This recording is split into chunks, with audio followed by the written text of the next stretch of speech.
ದಯವಿಟ್ಟು ಒಂದಿಬ್ಬರು ಇದ್ರೆ ಸಾಕು.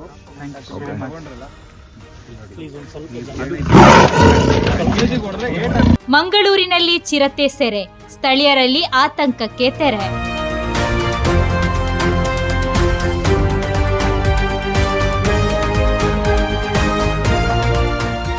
ಮಂಗಳೂರಿನ ಪಾಲ್ದನೆ ಸಮೀಪದ ನೆಕ್ಕರೆ ಹಾಗೂ ಆಸುಪಾಸಿನಲ್ಲಿ ಕಳೆದ ಕೆಲವು ದಿನಗಳಿಂದ ಓಡಾಡುತ್ತಿದ್ದ ಬೃಹತ್ ಗಾತ್ರದ ಚಿರತೆಯನ್ನು ಸೆರೆ ಹಿಡಿಯಲಾಗಿದೆ. ಕೆಲರಾಯ್ ಕ್ರಾಸ್ ನೆಕ್ಕರೆ ಪದವು ಎಂಬಲ್ಲಿ ಅರಣ್ಯ ಇಲಾಖೆಯ ಅಧಿಕಾರಿಗಳು ಬೋನು ಇರಿಸಿ ಚಿರತೆಯನ್ನು ಸೆರೆ ಹಿಡಿದಿದ್ದಾರೆ.